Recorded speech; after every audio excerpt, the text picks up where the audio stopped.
cool coffee shop in Lisbon.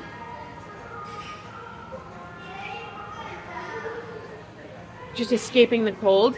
And they're playing Mon Laferte. Hi, babe. Hang on.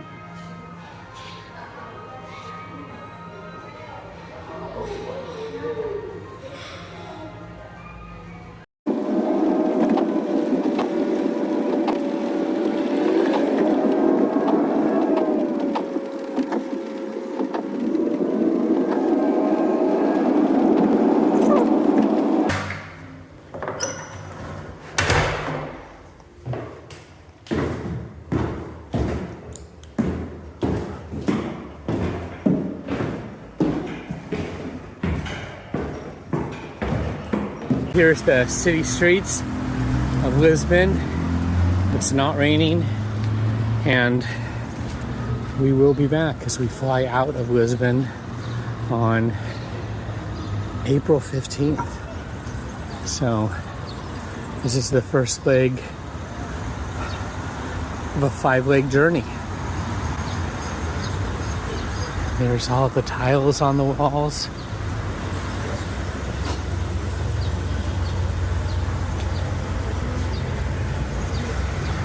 It's just, you know, so much history that you can't take any one century seriously.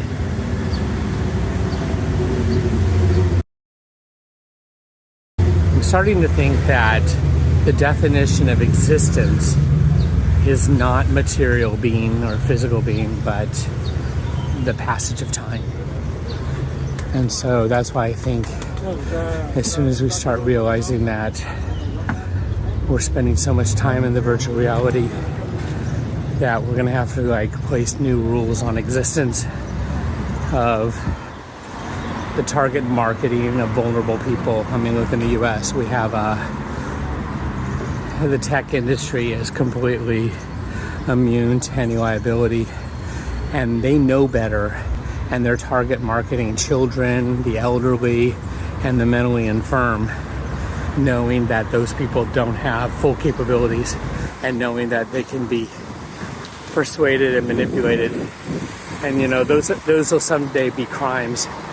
But I think sometimes if we pass those laws, that's like trying to get critical thinking skills into the education system.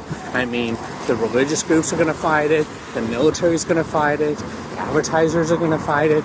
They all work, their whole business model is based on that people don't have critical thinking skills, and so they can be convinced to do things that aren't in their own interest, and they can actually abandon personal agency. They're not morally responsible for the things they do because they were told what to do, and so then they feel like it wasn't their responsibility, or they were preyed upon and it was their own fault.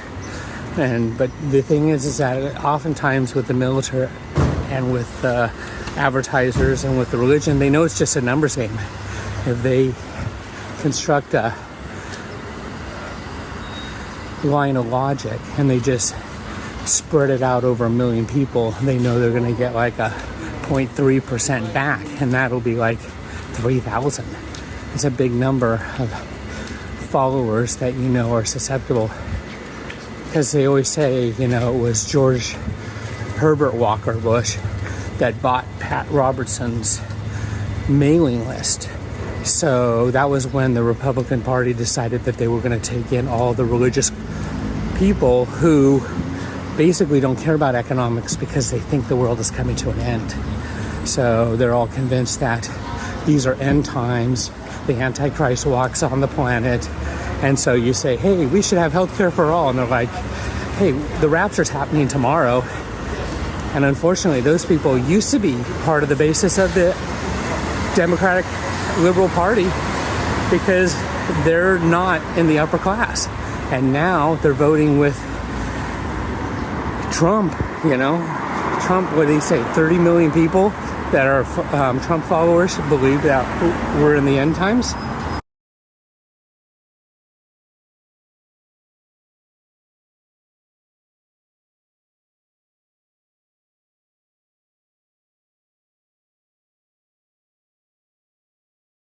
This is what India looks like when she's all packed up and on the move.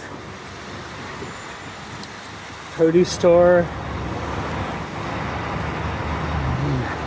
This is walking out of Lisbon. It's an hour walk to the airport, so we're figuring we'll walk as far as we can. If it starts raining, then we'll get the Uber. And other than that, the streets are not crowded. Lots of graffiti. Ooh, Scientology in Portuguese.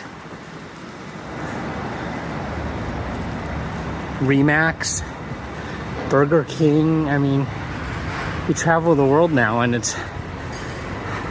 you sure see a lot of the international conglomerates. Here we are at the airport now, just waiting for our gate to be assigned.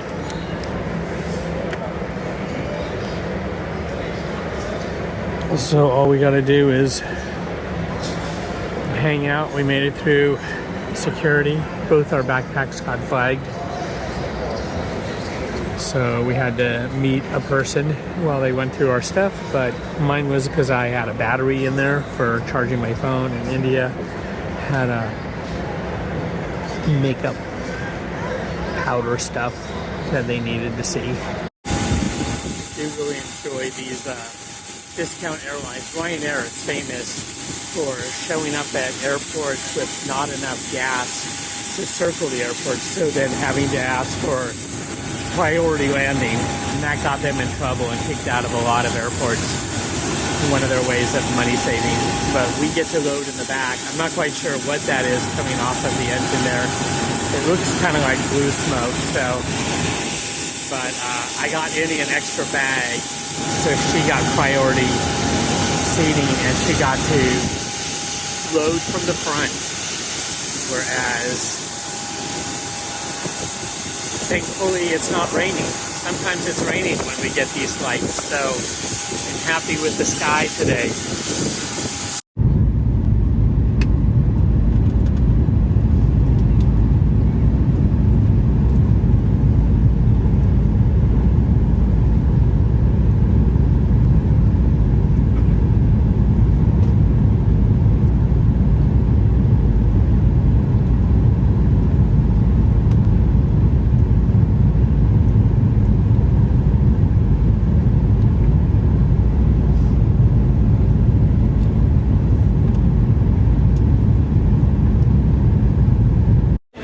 Here we are with the car looking. Oh yeah, there's already dings down here. So there's a big ding on the passenger side door. They said always check the wheels. This lifts up. Looking in here, we got our stuff is in there. The back, it all looks pretty good back here. Roof looks good. Oh, I'm in the wrong side. Is this the building we're staying in? Yes. It's old. Very old. No wonder it's so like toomy. Here's our first look at Malta in the morning. Do you see the different colors of the ocean there? I mean, or the sea. So today is St. Joseph's Day. That is Jesus' stepdad. So, and then Malta turns out, oh, watch out. They're driving on the wrong side of the road. The wrong way is always the way not to get killed. Oh, we're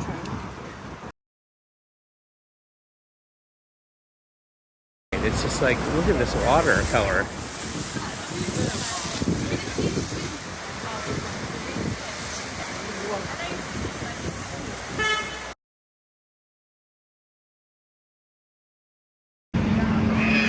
Oh, today is a national holiday because of St. Joseph.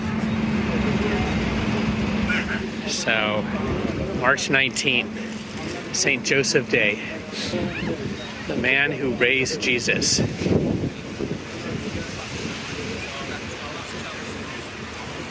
It's the patron saint of stepdads, right? patron saint of all stepdads. Happy Stepdad Day. Thanks.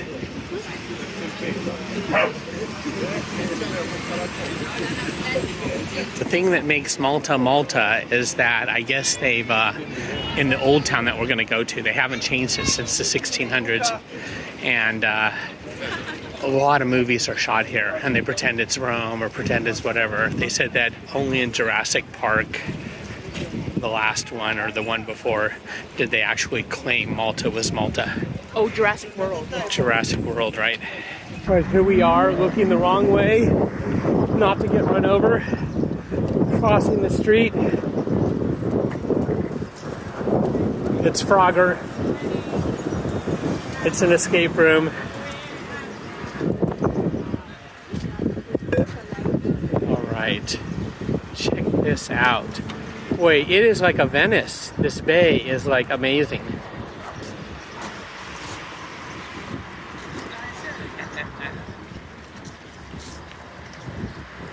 So India had family that was like frolicking and procreating in Malta. And immigrating. And emigrating. To Aquino, Sicily. Look at that. What a day. What a sky. Here's all the fun of riding on the bus. It's a holiday, so the ferry was closed. So instead we got the bus.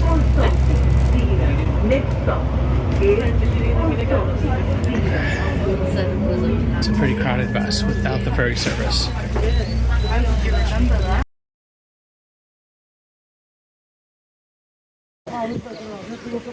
Do you think that's a pretty... Malta's the home of Happy Jesus. Yes. I guess Paul shipwrecked here. He did a few miracles on people.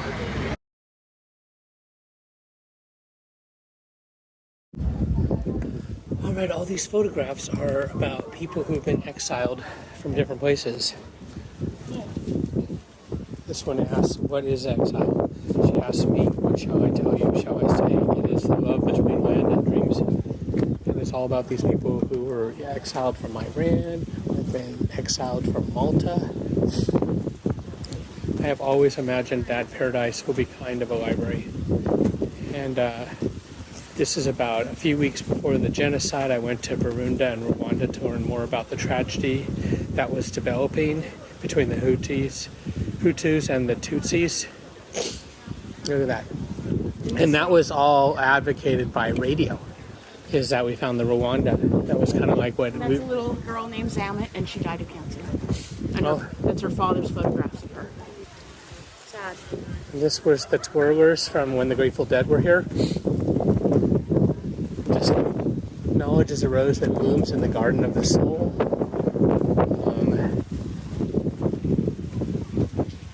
This is for On a Quest. Until the lions have their own historians, the history of the hunt will always glorify. Yeah, the hunters. It's not the victors, it's the hunters who get to write history.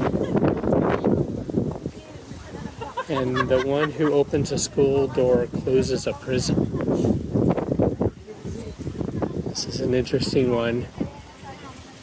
And so a lot about these were about Iran, but a lot were about Malta. And then here's one. It was interesting. This is the students protesting against global manipulation of Iran right after the hostages were taken. But they say, like, the way this guy framed the photograph, it looks like the students of Iran are the ones being manipulated. Yeah, this is the fortress. So this whole island was a fortress. Everybody fought for it. All these old buildings.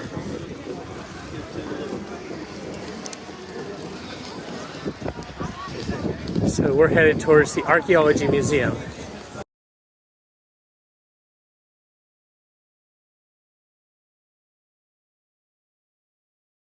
Yeah, so it shows that these temples in Malta are 3600 BC, and then Stonehenge is 2000 BC, and the Acropolis is 600 BC.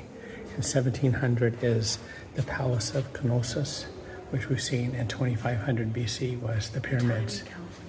So the Great Wall was 214 BC.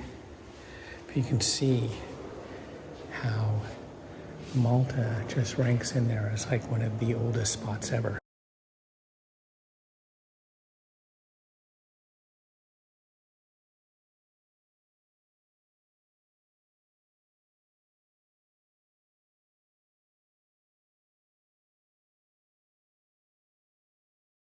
These are 4500 BC, and they're already just doing spirals.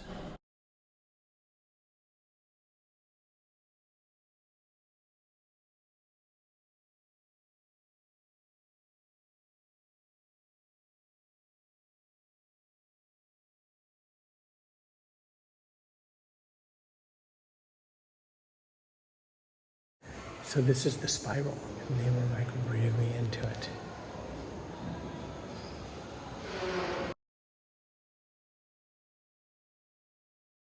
Is the figurines from 4000 to 2500 BC, and look, it's females. So I mean, the oldest figurines they've ever found in human history are always women, 3600 to 2500 BC. So you see, like, I mean, if we make idols as our goddess, then goddesses were first. And so it kind of just proves that we're really off track here with male leadership and male gods, because it's just not working out. Life-taking is not the same as life-giving. So for thousands of years, the goddess statues had one hand under the breast and one down by the side. And you see it from 8,000 years ago to 4,000 years ago.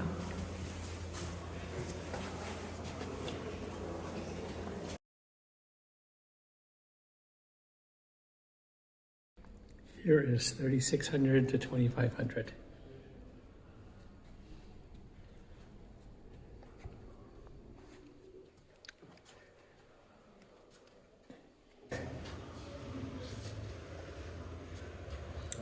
This is the seated statues.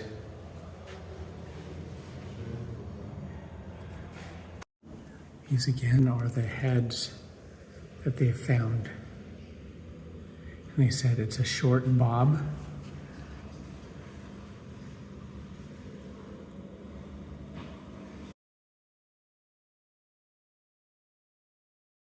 All right, here's the sleeping woman.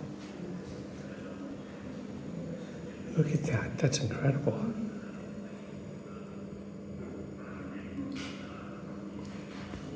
It says here she is. This exquisite creation has become a symbol which represents the Maltese prehistoric period. This beautifully rendered figure was discovered in a pit in one of the painted galleries.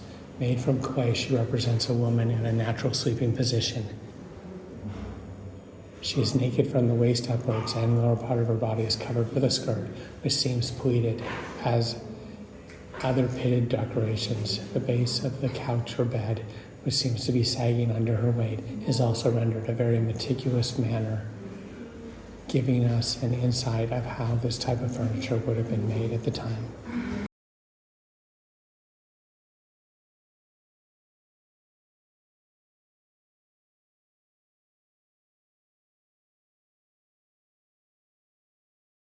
Contemplate her spirals. She's found surrounded by spirals. And look, they just have this viewing room of her, and her all lit up so you can just sit in here and just think about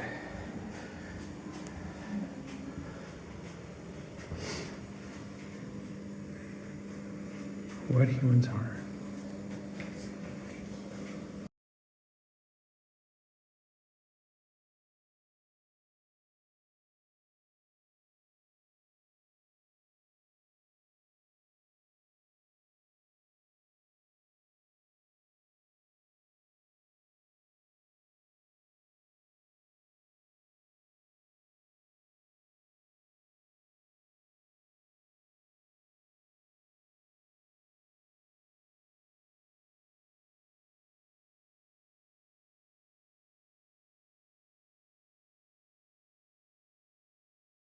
so here's all about the Phoenicians. The Phoenicians are the ones that taught the Greeks the alphabet, but they say that the Phoenicians aren't the ones who maybe came up with the alphabet, but they were the traders on ships.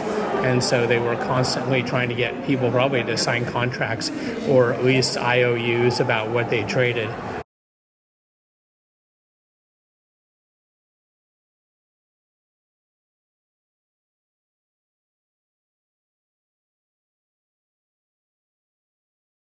Here is the purple that the Phoenicians used from these shells. This is the purple of the cloth that they would then trade for metals or whatever anybody had to trade.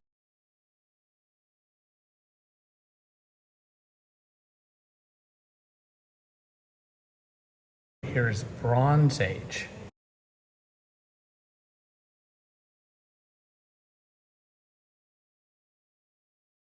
All right, well, I was a coin collector as a kid, and here is coins being minted from the 700 BCs.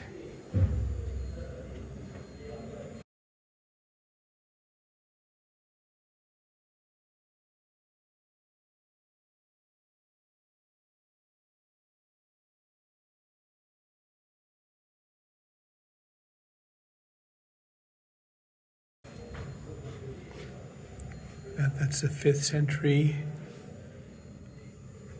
And coins commemorate things. So I kind of feel like as a child coin collector and a tie-dyer,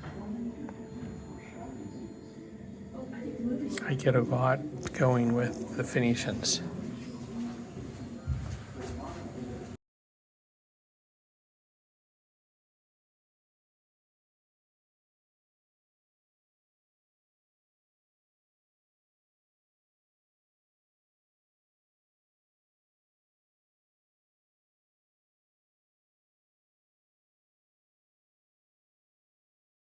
Here's all the goddess statues they found here on Malta.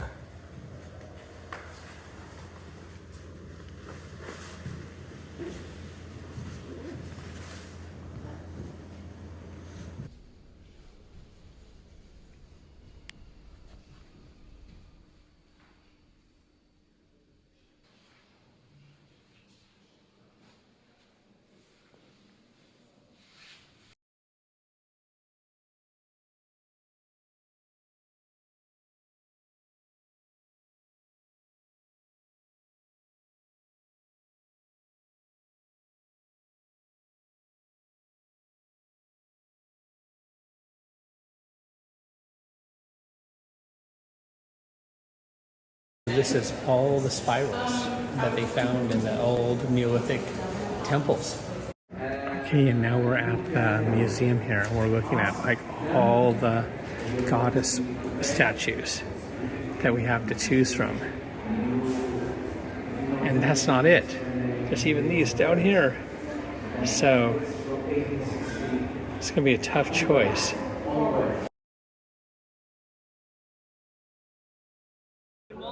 Check out this really cool street. Oh yeah, look at all those window boxes. All this cool architecture. We gotta go down there and look. What's at the end of the street? The ocean and more Malta. Okay, so we're walking down a Maltese street, and I just met a woman who's Maltese from Toronto, like all of my ancestors, and grandparents and great-grandparents are all from Sicily and Malta and moved to Toronto.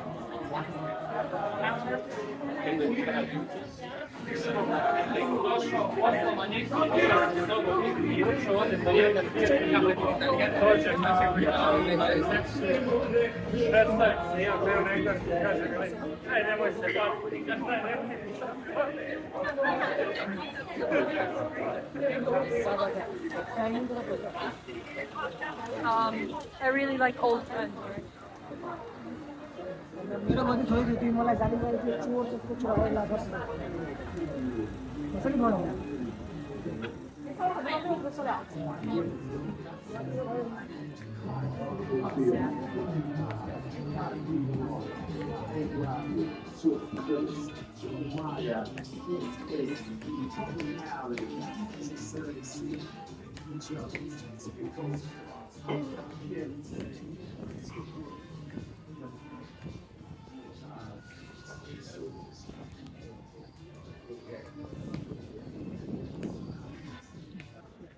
That's a church.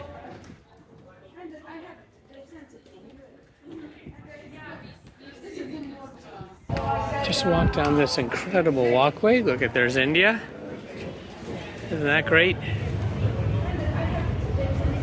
Did you just see that? Here we are in Malta, walking around today. We just spent a little time in the archaeology museum, which was incredible.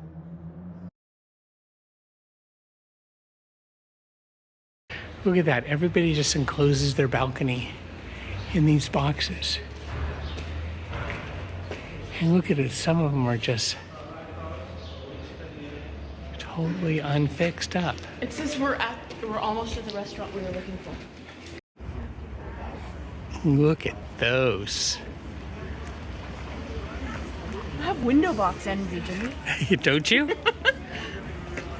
Wow.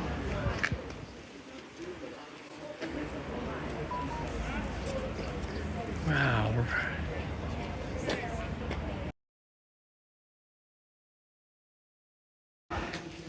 Taking wrong turns all over the place. Not even trying to find it. Wow, Not even. look at all those boxes. Look at these streets.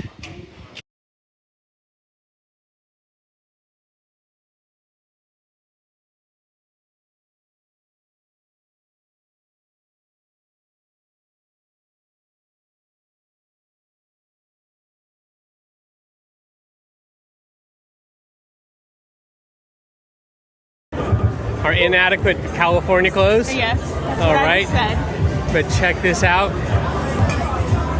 It is St. Joseph's Day, so everybody is partying. All the drinks are 2 for 1. It's a Catholic world. We just had the greatest food. So everybody starts eating around 8:30 here. So us eating from 7 to 7:30, we gotta get our pick of the batch. Maltese special, rabbit spring rolls. A lot of rabbit. I guess when you're on an island.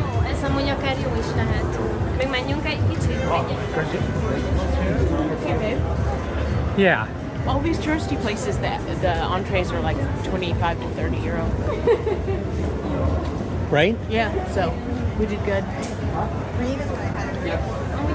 With the Sea bass for 24. Yeah. Today's special.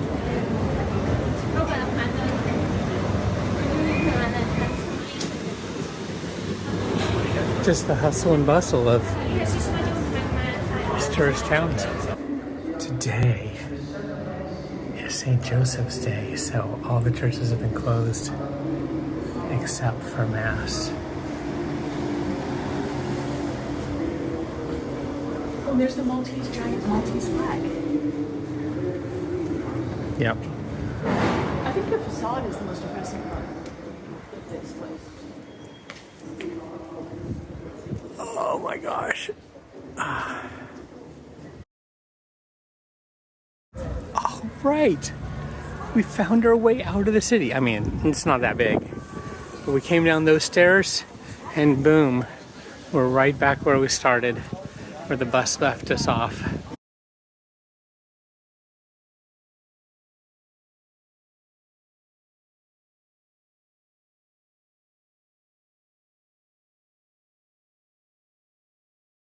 Turn right onto Tower Road. Are you filming this? No. Okay, get me on the wrong side of the road here. Take a right, but stay in the left lane. Take a right here.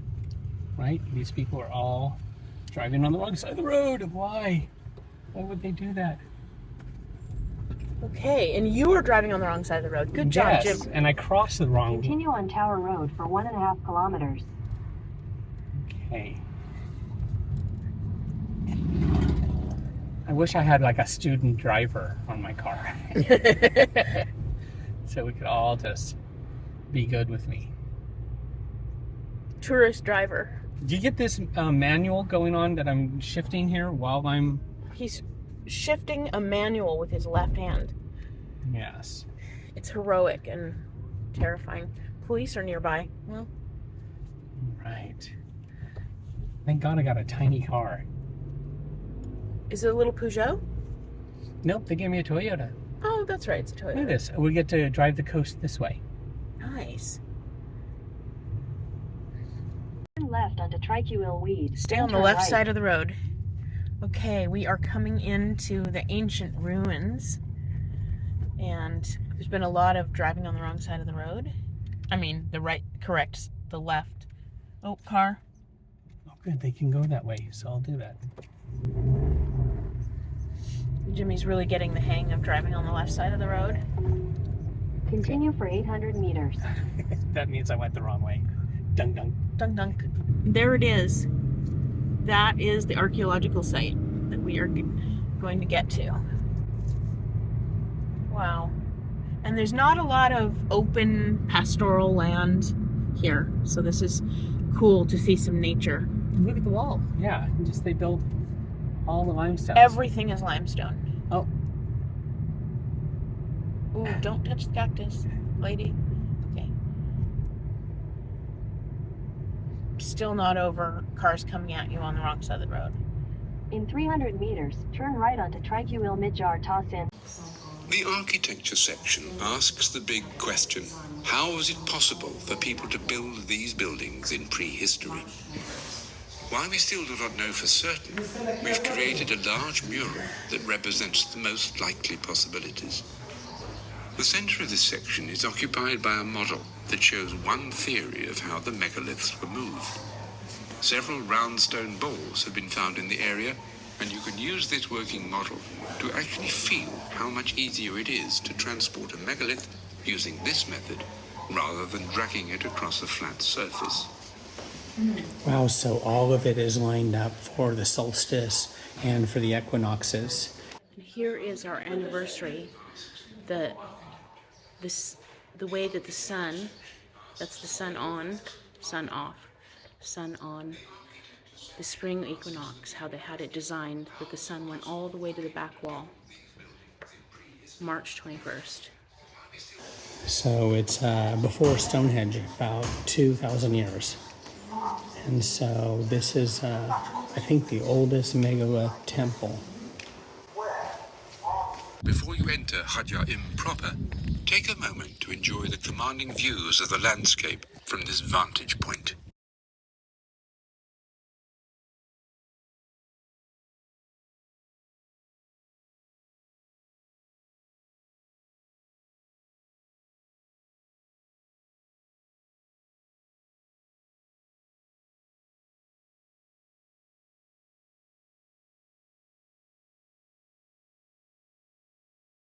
The east building in front of the main temple once consisted of a group of irregular rooms. However, today, all that remains of the structure are rubble walls. You can still see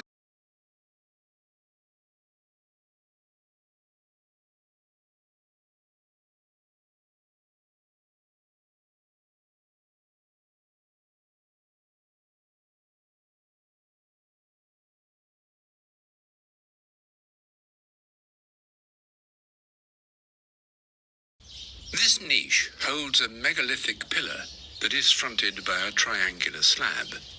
This is unique because no other temple on our islands holds what appears to be such an important feature along its external wall.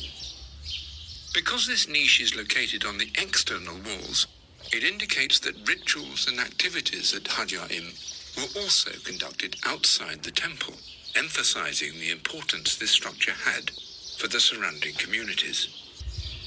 As you move around the external wall, you're confronted by Hadja-Im's tallest surviving megalith. At 4.5 meters high, This would have dwarfed its Neolithic builders and clearly brings home the architectural difficulties that were overcome by the prehistoric temple builders. See, how tall are you? Opposite this megalith, about 30 meters north of the main temple, you can see the remains of another satellite temple. This is known as the North Temple and is the largest of the surrounding buildings, but only the left and central apses of this building have survived. As you step through the passage leading outside the temple, you can immediately notice the blocked doorway on your left that leads to a small room. All right, and this is the hole that we saw inside, that on solstice, the light shines through onto this wall right there. But you know, this isn't like a recreation of this. This is actually what they have dug out. And this is all like 5, 6, 7,000 years old. They have a perfect view on this hillside. You can see in every direction. I just wonder how many people like lived in it, or did they live around it and then they used it as their place. I mean, look at this. Oh, and that's what gets me. They do all the spirals. And since my company is Spiral Spectrum Camouflage. And look at this. They chip these holes in the wall, and that's their doorways. So, and then these are other doorways where they put 3 rocks. Like 1, 2, and 3. Look at this ocean view they have. Right? They have a perfect view on this hillside. You can see in every direction. I just wonder how many people. We are in the presence of 5,000 to 7,000 year old people. Are you sure 5 to 7? I thought it was like 8 or 9,000 years old. Yeah, so they actually had some Bronze Age people here later. People were trying to make sense of who had done this. People were attributing it to the Phoenicians and things like that of 700 BC. But nope, it's 4,500 BC. The left apse holds 3 high trilithon altars and the entrance to a number of other chambers. One doorway in this space is flanked on either side by a stone altar that has been hewn out of a single block of stone. Such works of art were done with nothing more than flint tools and a great deal of patience. A flight of steps in the southern corner leads up to an elevated room, and in 1949, during restoration works on these stairs, 3 statues and a fragment of a 4th were found buried under its threshold. They say this is where, here below the stairs, is where 4 goddess statuettes were found.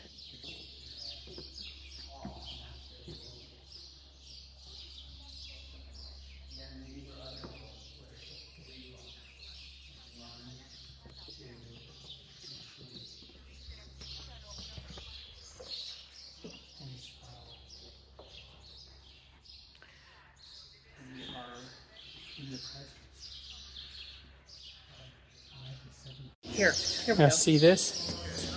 That's what I'm saying. I'm talking about this. I think this is more than a plant stand. I think that is like a throne.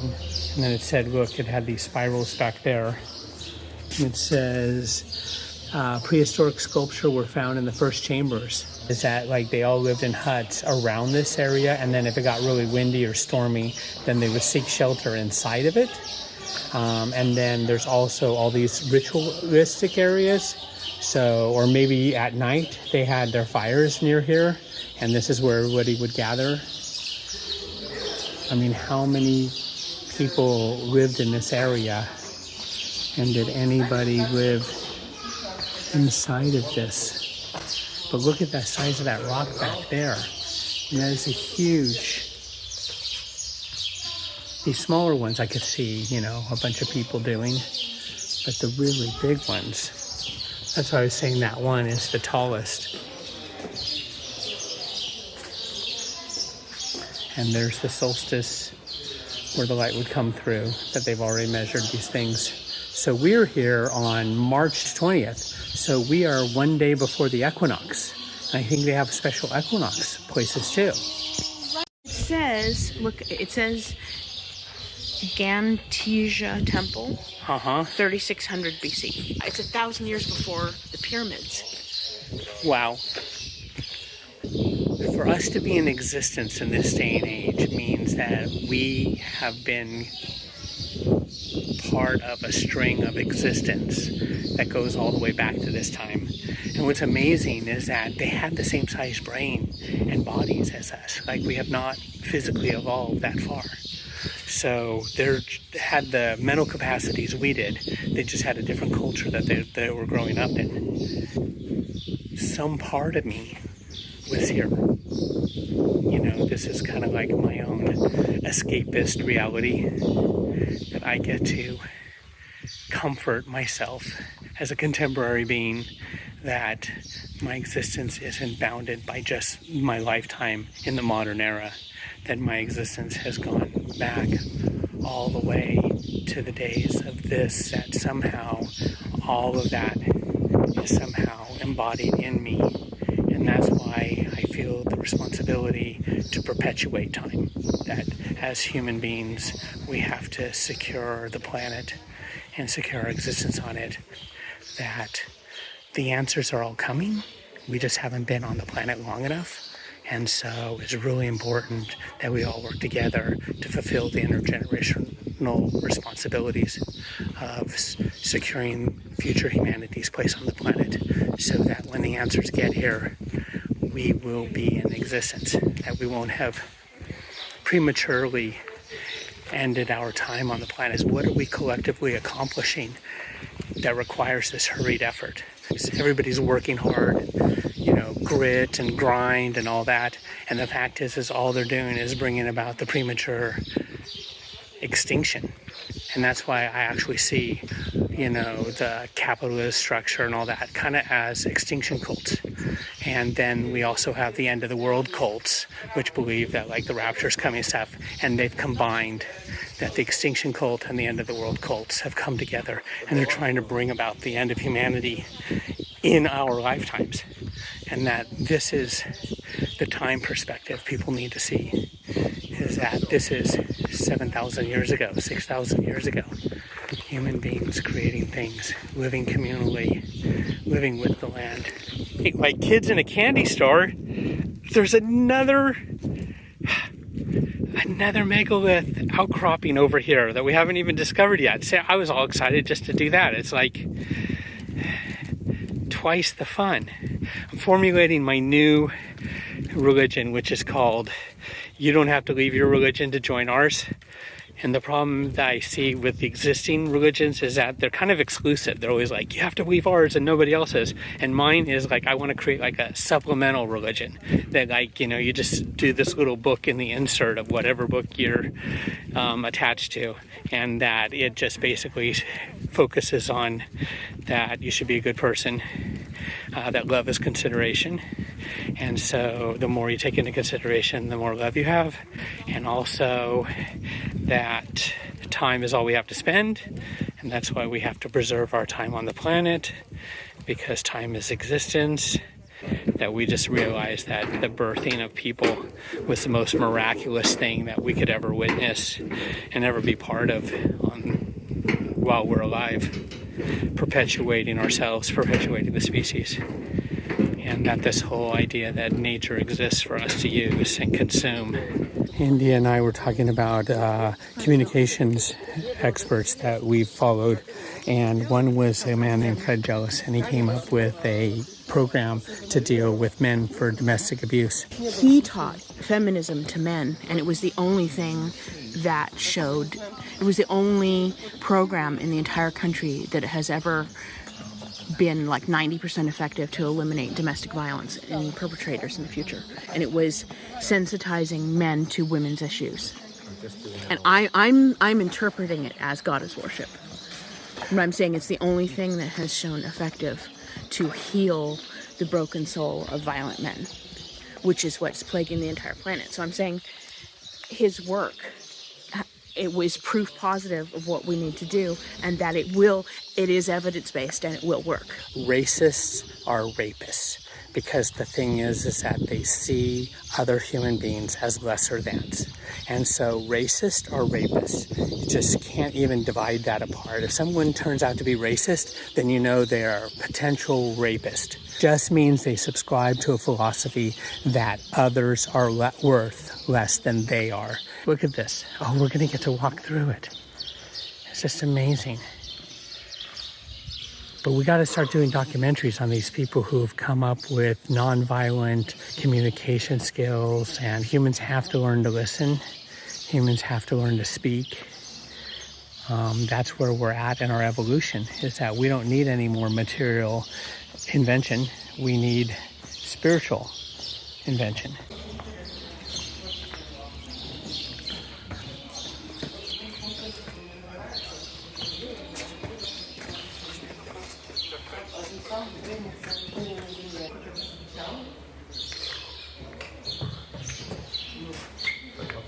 Явно неплохо звучало, чтобы понять, что делают. Говорит, это было жаре, а все о чем-то там. Даже на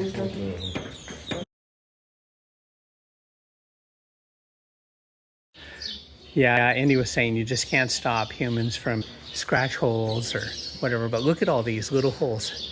And I said, I think that it was more like one big cribbage game. But they said that these are the oldest. And then they started doing the spirals. So look at this. This is the equinox, which is today. This is March 20th, and that's the sunrise. And the original calendar that humans came up with was the sunrise on the equinox of spring equinox is the first day of the year. That's why Aries is the first sign in the zodiac calendar. They also recognize the equinox, which is the day when night and day are equal.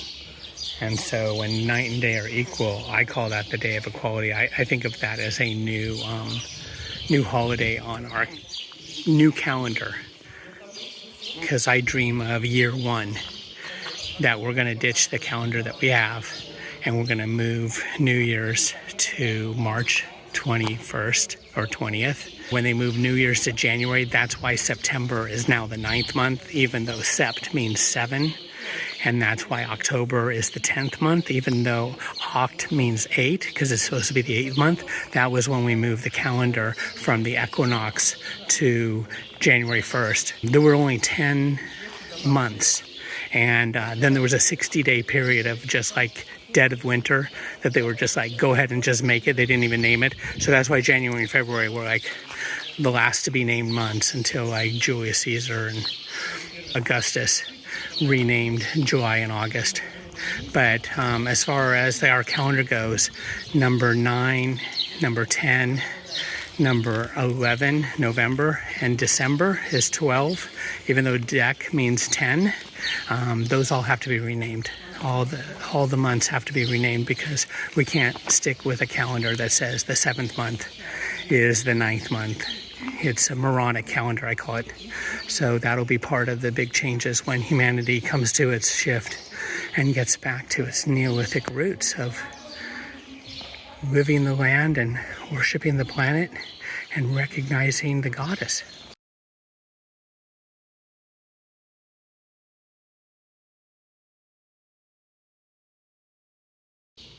The South Temple was built in the Gigantea phase between 3600 and 3000 BC. However, pottery as early as 4000 BC has been found here, making it likely that this area was in use even before the temple complex was built. Similarly to Hajar-im, the facade of the South Temple has been constructed by means of a series of huge vertical megaliths supported by horizontal stone blocks that form a bench. A trilithon doorway stands in the center of the facade and has a unique threshold stone that was likely chosen for the rare, dark, crystalline vein that runs along its length. The entrance leads to a paved corridor which widens towards the interior. Holes in the last pair of uprights were probably meant to hold some form of screen or door, again indicating that activities here may have been screened off from the general community. This is how it was set up. I mean, can you imagine everybody sitting along with their back to the wall? And then look over here, the same thing. So, I mean, what kind of ceremony or ritual was going on here? It holds a lot of people. The giving of thanks, the asking for protection, asking for rain. And then look, all that you can just see that they, 5,000 years ago, folks, we're living in troubled times in just a blink of the eye compared to all that went. Oh, wow, and this is all that way too. What was this room? What purposes were it initially put to, and what purposes did it evolve from? Look at that. Oh, look it! They're in the shape of a goddess. Look, see? See the building on the right? Mm-hmm. It's exactly in the shape of one of their goddesses. Oh, yeah. The entrance passage leads you into a large space which has an apse on either side. The left apse leads onto an additional inner room. This room must have had some important purpose, as it has an elaborate entrance that consists of a porthole doorway set within a trilithon and flanked by two tapered vertical slabs, all of which bear pitted decoration. Opposite the main entrance to the temple is a passage that leads to a series of inner apses. This passage is flanked on either side by tapered slabs covered in a pitted decoration. These slabs actually mark the summer and winter solstice sunrise, further indicating the importance of astronomical events to the temple builders. Once spanned by a roof, since 4 layers of stone have survived here, it provides us with a clear idea of what the original roofing might have looked like. This wall has 2 small rectangular openings. One of these opens onto a recess which is only accessible from the exterior of the temple. The other opens onto a chamber reached by climbing up 3 small steps. This chamber holds the iconic niche that appears on the Maltese 5, 2, and 1 euro cent coins. Guess what I am? I am the oldest monolith, or one of the oldest monoliths in the world, more than 1,000 years older than Stonehenge. This may be the oldest temple, or one of the three oldest temples in the entire world.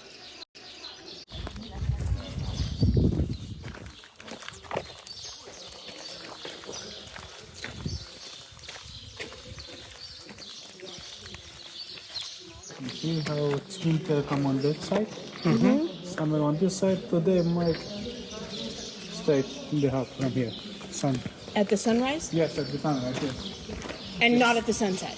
No, at the sunrise. At the sunrise. From there, the sun, the next day, that open there. And hits that portal. Yes, that's the portal. And then summer here. And the edge of the pond here. And then went to that side. Yes. For the solstice, Yes. and equinox. Yes. Wow. So today's a special day. Yes. Right. Are you going to have any celebration tomorrow, or open? Are you going to be here at sunrise? Or? Yes. Yeah? At sunrise? Yes. It's open? You need to book. I think it's for the book for this year. Oh, a special booking. Yes, special booking. If you need more information, go at the museum. Maybe have some available places, and you can come tomorrow morning. Okay. Sorry. Thank you. Okay, thank you. We got married on equinox. Tomorrow's our anniversary. Is our Tomorrow's anniversary. So it's a special.